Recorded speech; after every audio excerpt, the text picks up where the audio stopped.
മൗഖിഫുൽ ജമാഅത്തിൽ ഇസ്ലാമിയ, ജമാഅത്തെ ഇസ്ലാമിയുടെ നിലപാട് മിനൽ ഹദീസിൻ നബവി, റസൂലുള്ളാഹിയുടെ ഹദീസുകളോട്. ഈ വിഷയം എഴുതിയത് ഇന്ത്യ രാജ്യത്ത് നിന്ന് മുഹമ്മദ് ഇസ്മായിൽ സലഫി എന്ന് പറയുന്ന ഒരു ഉറുദു പണ്ഡിതനാണ്. ആ ഉറുദു പണ്ഡിതൻ മൗദൂദി സാഹിബിന്റെ മസ്ലക്കുൽ ഇഅ്തിദാൽ എന്ന ഗ്രന്ഥത്തിനും എന്ന പുസ്തകത്തിനും കൊച്ചു പുസ്തകമാണത്. 10-17 പേജുകളിലൂടെ മാത്രമാണ് ആ വിഷയം എഴുതിയിട്ടുള്ളത്. അതുപോലെ തന്നെ മൗദൂദിയുടെ തന്നെ ശിഷ്യനായിരുന്ന അമീൻ അഹ്സൻ ഇസ്ലാഹി അതിനെ ന്യായീകരിച്ചുകൊണ്ട് എഴുതിയ മറ്റൊരു പുസ്തകവും, ആ പുസ്തകത്തിന്റെ ഖണ്ഡനം റദ്ദായിക്കൊണ്ടാണ്, ആ പുസ്തകത്തിന്റെ മറുപടിയായിക്കൊണ്ടാണ് മുഹമ്മദ് ഇസ്മായിൽ സലഫി ഈ പുസ്തകം എഴുതിയത്. ഈ പുസ്തകം ഉറുദുവിലാണ്. ഉറുദുവിലുള്ള ഈ പുസ്തകം അറബ് ലോകത്തേക്ക് പരിചയപ്പെടുത്തി. അറബിയിലാണ് ഈ പുസ്തകം. ഇതാരാ പരിചയപ്പെടുത്തിയത്? സലാഹുദ്ദീൻ മഖ്ബൂൽ അഹ്മദ്. സലാഹുദ്ദീൻ മഖ്ബൂൽ അഹ്മദ് എന്ന മുസ്ലിം ലോകത്തറിയപ്പെടുന്ന ഒരു പണ്ഡിതനാണ് ഈ പുസ്തകം അറബി ഭാഷയിലേക്ക് മൊഴിമാറ്റം ചെയ്തത്. ഇതിൽ പറയുന്നുണ്ട്, മൗദൂദി സാഹിബ് ഹദീസുകളോട് സ്വീകരിച്ച നിഷേധാത്മക നയം വളരെ വ്യക്തമായി അക്കമിട്ടുകൊണ്ട് നിരത്തുന്നുണ്ട്. ഈ പുസ്തകത്തിന്റെ പേര് പറയുന്നത്, ഇത് വെറുതെ പറയുന്നതല്ല, മൗദൂദി സാഹിബിന്റെ പേരിൽ ഉറുദു അറിയാവുന്ന ആളുകൾക്കും അറബി അറിയാവുന്ന ആളുകൾക്കും വായിച്ചു മനസ്സിലാക്കിക്കൊണ്ട് ആ വിഷയത്തിലെ വ്യക്തമായ തനുനിറം ഗ്രഹിക്കുവാൻ വേണ്ടിയാണ്, വെറുതെ ആരോപണങ്ങൾ എതിർക്കുവാൻ വേണ്ടിയല്ല. വായിക്കാൻ അറിയാവുന്നവർ വായിച്ചു മനസ്സിലാക്കട്ടെ എന്ന നിലക്കാണ് അറബ് ലോകത്ത് ഇന്ന് ഏറെ വിറ്റഴിഞ്ഞുകൊണ്ടിരിക്കുന്ന മൗഖിഫുൽ ജമാഅത്തിൽ ഇസ്ലാമിയ മിനൽ ഹദീസിൻ നബവി എന്ന പുസ്തകം നിങ്ങളുടെ മുമ്പാകെ ഈ കാണിക്കുന്നത്.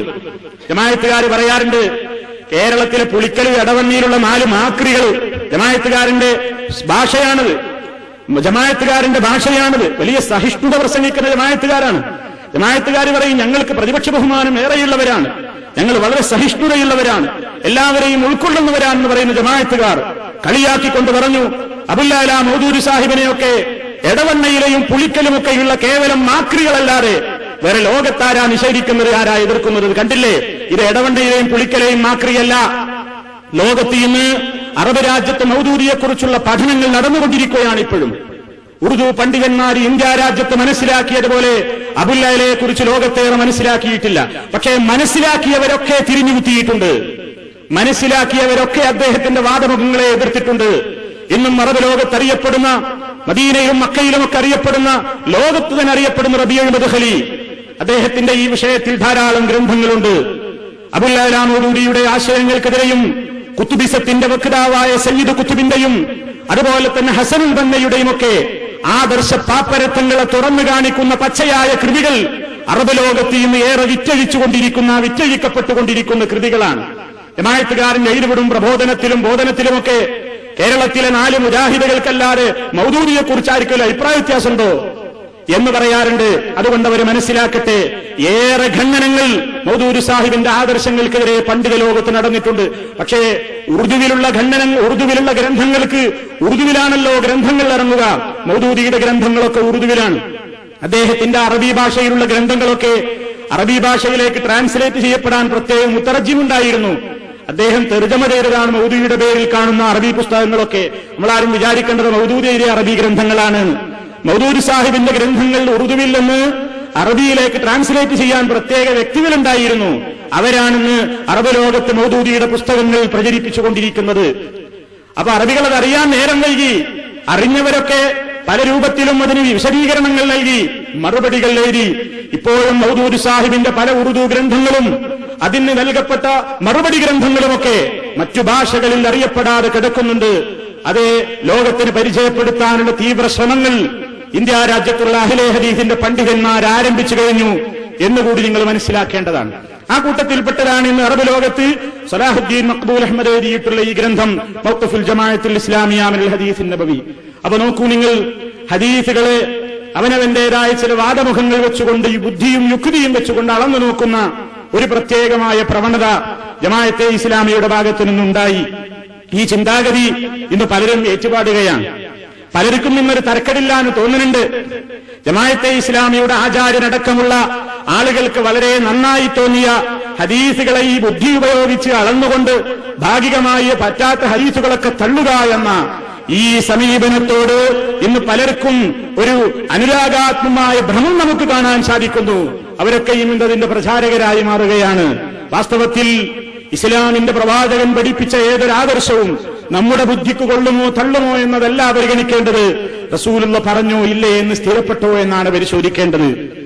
അങ്ങനെ സ്ഥിരപ്പെട്ടവയാണ് ബുഖാരിയിലടക്കമുള്ള മുസ്ലിം ലോക പണ്ഡിതന്മാർ സ്വീകരിച്ച ഹദീസ് ഗ്രന്ഥങ്ങളിൽ വളരെ വ്യക്തമായി സ്ഥലം പിടിച്ചിട്ടുള്ളത്.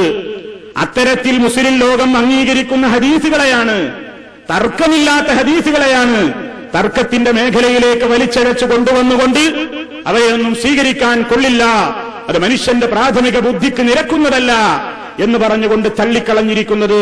ആ വിഷയത്തിൽ മൗദൂദ് സാഹിബിനെതിരെ പുസ്തകമെഴുതിയ ഒരുപാട് ആളുകളുടെ പേര് വിവരങ്ങൾ ഈ പുസ്തകത്തിന്റെ തന്നെ വിവിധ പേജുകളിൽ നമുക്ക് അക്കമിട്ട് കാണാൻ സാധിക്കും. മൗദൂദ് സാഹിബിനെതിരെ ഈ വിഷയത്തിൽ പ്രതികരിച്ച ഒട്ടേറെ ആളുകളുടെ ഗ്രന്ഥങ്ങളുടെ പേരുകൾ ഈ പുസ്തകത്തിൽ നിന്ന് നിങ്ങൾക്ക് വായിച്ചെടുക്കാവുന്നതാണ്. എല്ലാം വളരെ കണിശമായി പല വിഷയങ്ങളിൽ മൗദൂദിക്കെതിരെ റദ്ദ് നൽകിയതാണ്. നിങ്ങൾ ആലോചിച്ചു നോക്കൂ. വാസ്തവത്തിൽ പ്രിയപ്പെട്ടവരെ, നിങ്ങൾ അറിഞ്ഞിരിക്കേണ്ടതാണ്, ഇന്ന് മതേതരത്വത്തിന്റെ ആളുകളാണ് ഞങ്ങളെന്ന് പറയുന്ന ജമാഅത്തെ ഇസ്ലാമിക്കാർ. രാജ്യത്ത് മുഴുവൻ സമാധാനത്തിന്റെ കുഴലൂത്ത് നടത്തുന്ന, സമാധാനത്തിന്റെ സന്ദേശം മുന്നോട്ട് വെക്കുന്ന വക്താക്കളാണ് ഞങ്ങളെന്ന് പറയുന്ന ജമാഅത്തുകാർ. വാസ്തവത്തിൽ അവരുടേതായ ഏറ്റവും വലിയ പല വിഷബീജങ്ങളുമാണ് രാജ്യത്തൊട്ടാകെ തീവ്രവാദത്തിന്റെ വേരുപിടിപ്പിക്കാൻ കാരണമായി തീർന്നത് എന്ന് പറയാതിരിക്കാൻ വയ്യ. നിങ്ങൾക്കറിയാമോ, ഈജിപ്തിൽ ഹസനുൽ ബന്ന, ജമാഅത്തുകാർക്ക് ഹസനുൽ ബന്നയെ കുറിച്ച് പറയുമ്പോൾ 100 നാവാണ്. ഷഹീദ് ഹസനുൽ ബന്ന എന്ന് പറഞ്ഞ് അദ്ദേഹത്തെ ഏറ്റവും വലിയ ഉന്നതമായ ഒരു സ്വർഗീയ പദവിയിലേക്ക് ഉയർത്തി അദ്ദേഹത്തിന്റേതായ വലിയ വലിയ മഹത്വങ്ങൾ വളരെ വ്യക്തമായി പ്രസംഗിക്കുന്ന, സഹാബികളെ കുറിച്ച് പോലുമില്ലാത്ത മദ്ഹുകൾ, റസൂലുള്ളാഹിനെ കുറിച്ച് പോലുമില്ലാത്ത മദ്ഹുകൾ ഉയർത്തിവിട്ട ലേഖനങ്ങളും പ്രസംഗങ്ങളും നമുക്ക് ധാരാളം കേൾക്കാൻ കഴിഞ്ഞിട്ടുണ്ട്. ആ ഹസനുൽ ബന്ന, അതുപോലെ തന്നെ ഇന്ത്യ രാജ്യത്ത് സയ്യിദ് അബുൽ അഅ്ല മൗദൂദി, ഈ രണ്ടാളുകളുടെയും പുസ്തകങ്ങളിലെയും പ്രസംഗങ്ങളുടെയും വരികളാണ് രാജ്യത്തൊട്ടാകെയുള്ള തീവ്രവാദത്തിന്റെ വിഷവിത്തുകൾ പാകാൻ നിമിത്തമായത് എന്നതൊരു വസ്തുതയാണ്.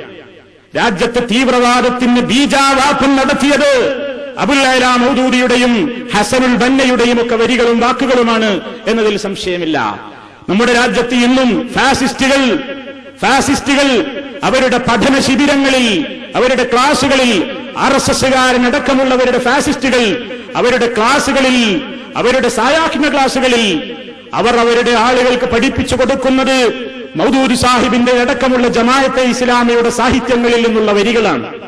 ഹിന്ദുക്കളുടെ ചോര തിളപ്പിക്കാൻ, ഇന്ത്യ രാജ്യത്തുള്ള ഭാരതീയരുടെ ചോര തിളപ്പിക്കാൻ, മുസ്ലിമീങ്ങൾക്കെതിരെ വാളോങ്ങുവാൻ ഉമാഭാരതിമാരെ പ്രേരിപ്പിക്കുന്നത്, ബാൽ താക്കറേമാരെ പ്രേരിപ്പിക്കുന്നത്, അദ്വാനിമാരെ പ്രേരിപ്പിക്കുന്നത്, തൊഗാഡിയമാരെ പ്രേരിപ്പിക്കുന്നത്, നരേന്ദ്രമോദിമാരെ പ്രേരിപ്പിക്കുന്നത് പലപ്പോഴും ഇന്ന് ഇന്ത്യ രാജ്യത്ത് ഇന്നും വിറ്റഴിച്ചുകൊണ്ടിരിക്കുന്ന IPHകാരന്റെ സാഹിത്യമടക്കമുള്ള ജമാഅത്തുകാരുടെ സാഹിത്യങ്ങളിൽ നിന്ന് തന്നെയാണ്.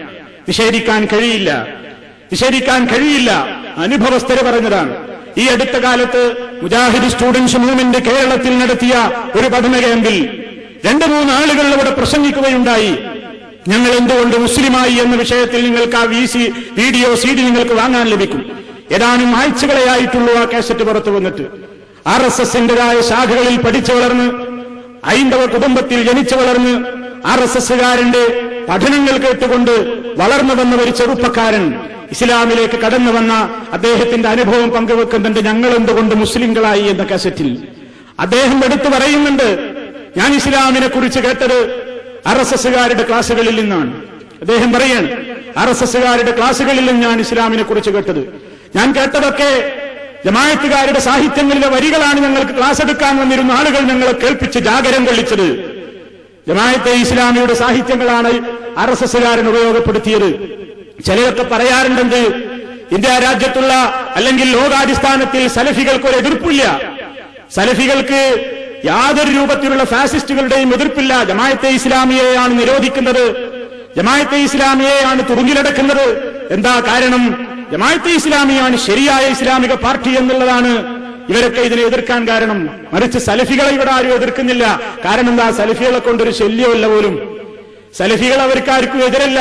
സലഫികൾ ഫാസിസത്തിന്റെ റാൻമൂളികളാണ്, സാമ്രാജ്യത്വത്തിന്റെ കുഴലൂതുകാരാണ്, ശൈഖുമാരുടെ പാദസേവ നടത്തുന്നവരാണ്, സാമ്രാജ്യത്വ ശക്തികളുടെ വാലാട്ടികളാണ് എന്നൊക്കെയുള്ള നെടുനീളൻ പ്രസംഗങ്ങൾ നടത്തുന്ന ജമാഅത്തെ ഇസ്ലാമിയുടെ ആളുകൾ അവർ മനസ്സിലാക്കണം. ഈ രാജ്യത്തുള്ള സർവ്വ ഫാസിസ്റ്റുകൾക്കും ഈ വിഘടനവാദത്തിനും തീവ്രവാദത്തിനും വിത്ത് പാകിയ വരികൾ നിങ്ങളുടെ ഗ്രന്ഥങ്ങളിൽ എന്നും ജീവിച്ചിരിക്കുന്നു എന്നുള്ളതുകൊണ്ടാണ് നിങ്ങൾ തുറുങ്കിലടക്കപ്പെടുന്നത്, നിങ്ങൾ നിരോധിക്കപ്പെടുന്നത്, നിങ്ങളുടെ പുസ്തകങ്ങൾ കണ്ടുകെട്ടപ്പെടുന്നത്. അതല്ലാതെ നിങ്ങളുടെ സാഹിത്യത്തിന്റെ മേന്മ കൊണ്ടല്ല. അതവർ മനസ്സിലാക്കേണ്ടതാണ്. പറഞ്ഞു വരട്ടെ, ജമാഅത്തെ ഇസ്ലാമിയുടെ പ്രസിദ്ധീകരണങ്ങളിൽ നിന്നുള്ള വരികൾ ഞങ്ങൾക്ക് ക്ലാസ് എടുക്കുന്ന RSSന്റെ നേതാക്കന്മാര് ഞങ്ങളെ വായിച്ചു കേൾപ്പിക്കാറുണ്ടായിരുന്നു. അങ്ങനെയാണ് ഞങ്ങൾ ഇസ്ലാമിനെ മനസ്സിലാക്കിയത്. ഇത് വായിച്ചു കേൾക്കുമ്പോൾ ഞങ്ങൾക്ക് ഇസ്ലാമിനോട് എന്തെന്നില്ലാത്ത വെറുപ്പുണ്ടാകുമായിരുന്നു എന്നയാളുടെ അനുഭവം പങ്കുവെക്കുകയാണ്. ആരാണ് പ്രിയപ്പെട്ടവരെ ഇതിന്റെ ഉത്തരവാദികൾ? ആരാണ് ഇവിടെ ഇസ്ലാമിനെ ഭീകരവാദമായിക്കൊണ്ട് ഭീകരവാദികൾക്ക് തീവ്രവാദികൾക്ക് വളം വെച്ചു കൊടുക്കുന്ന നിലയ്ക്ക് ലാ ഇലാഹ ഇല്ലല്ലാഹ്ക്ക് വ്യാഖ്യാനം നൽകിയതാരാണ്? സമാധാനത്തിന്റെ വലിയാളമായ പള്ളിയിലെ ബാങ്ക് വിളിയെപ്പോലും മൗദൂദി സാഹിബ് രാഷ്ട്രീയ താൽപര്യത്തിന് വേണ്ടിയാണ് വ്യാഖ്യാനിച്ചത്. പറയേണ്ടി വന്നതിൽ ഖേദമുണ്ട്. പള്ളികളിൽ നിന്ന് മുസൽമാൻ 5 നേരം ബാങ്ക് വിളിക്കുന്നു. അല്ലാഹു അക്ബർ, അല്ലാഹുവാണ് ഏറ്റവും വലിയവൻ. അശ്ഹദു അല്ലാ ഇലാഹ ഇല്ലല്ലാഹ്.